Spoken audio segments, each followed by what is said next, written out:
Assalamualaikum warahmatullahi wabarakatuh. Perkenalkan, nama saya Bunga Rama Kumala, NIM 202011235, kelas 1D, Prodi Manajemen, Fakultas Ekonomi dan Bisnis. Di sini saya akan menjelaskan tentang tasawuf, etika, moral, dan akhlak. Pengertian ilmu akhlak. Dua pendekatan yang dapat digunakan untuk memahami ilmu akhlak yaitu pendekatan linguistik atau kebebasan dan pendekatan terminologik atau peristilahan.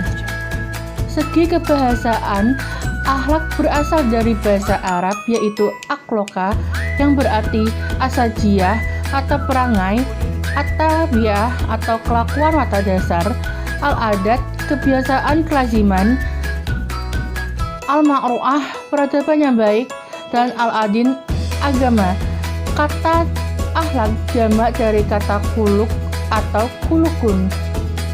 Secara substansi definisi, akhlak tersebut saling melengkapi sebagai berikut. 1. Perbuatan akhlak adalah perbuatan yang telah tertanam dalam jiwa seseorang. 2. Perbuatan akhlak adalah perbuatan yang dilakukan dengan mudah dan tanpa pemikiran. 3. Bahwa perbuatan akhlak adalah perbuatan yang timbul dari dalam diri orang yang mengerjakannya tanpa ada paksaan atau tekanan dari luar. 4. Bahwa perbuatan akhlak adalah perbuatan yang dilakukan dengan sesungguhnya, bukan main-main atau karena bersandiwara. 5. Sejalan dengan ciri yang keempat, perbuatan akhlak adalah perbuatan yang dilakukan karena keikhlasan semata-mata karena Allah, bukan karena ingin dipuji orang lain. Manfaat mempelajari ilmu akhlak. Tujuan perbaikan akhlak itu adalah untuk membersihkan kalbu dari kotoran-kotoran hawa nafsu dan amarah, sehingga hati menjadi suci dan bersih, bagaikan cermin yang dapat menerima nur cahaya Tuhan. Hubungan ilmu akhlak dengan ilmu lainnya. 1. Hubungan ilmu akhlak dengan ilmu tasawuf. Menurut Harun Nasution, hubungan di antaranya keduanya adalah terletak pada kesamaan kajian terhadap nilai-nilai yang menekankan pada kejujuran, kesetiakawanan, persaudaraan, rasa sosial, keadilan, tolong-menolong, murah hati, suka memberi maaf, sabar, dan baik sangka. 2. Hubungan ilmu akhlak dengan ilmu tauhid. Hubungan di antara keduanya dapat dilihat dari aspek yaitu 1. Dilihat dari segi objek pembahasannya, ilmu tauhid mengkaji masalah ketuhanan secara benar. 2. Dilihat dari segi fungsinya, bahwa ilmu tauhid menghendaki agar seseorang yang bertauhid agar dapat mengimami dan melaksanakan unsur-unsur keimanan dan rukun iman.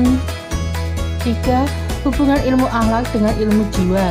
Ilmu jiwa mengarahkan pembahasannya pada aspek batin manusia dengan cara menginterpretasikan perilaku yang tampak. 4. Hubungan ilmu akhlak dengan filsafat. Di antara objek pemikiran filsafat yang erat kaitannya dengan ilmu akhlak adalah tentang manusia. Macam-macam akhlak. 1. Akhlak kepada Allah, akhlak kepada manusia, dan akhlak lingkungan. Pengertian etika.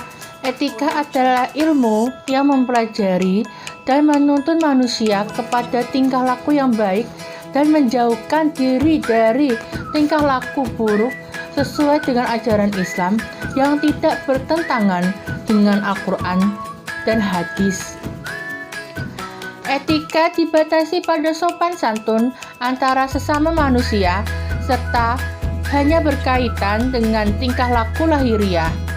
Fungsi etika Islam untuk menuntun umat manusia, terutama yang beragama Islam, agar tidak terjerumus kepada kezaliman yang diciptakan oleh moral atau adab yang buruk, yang mana akan merusak manusia itu sendiri atau yang ada di sekitarnya, yang akhirnya akan menuntut ke jalan pintu neraka. Ilmu tasawuf merupakan salah satu satu daripada cabang ilmu agama Islam yang utama, yakni ilmu tauhid atau usuluddin dan ilmu fikih. Ilmu tauhid mempelajari mengenai itikat atau kepercayaan, seperti itikat atau kepercayaan mengenai hal ketuhanan, kerasukan, hari akhir, ketentuan qada dan qadar, Allah dan sebagainya. Dan ilmu fikih tentang hal-hal yang berkaitan dengan ibadah yang bersifat lahir. Maka ilmu tasawuf ini membahas mengenai hal yang berkaitan dengan akhlak, amalan ibadah, budi pekerti, taubat, sabar, dan lain-lain. Pokok-pokok ajaran tasawuf: 1. Tasawuf akidah. 2. Tasawuf ibadah. 3. Tasawuf akhlaki. Pengertian secara singkat: etika, tatanan perilaku berdasarkan sistem nilai tertentu. Standar baik dan buruknya etika adalah akal. Moral, tindakan masyarakat yang sesuai dengan ide-ide umum dan dapat diterima. Standar baik dan standar buruk. Moral adalah adat istiadat.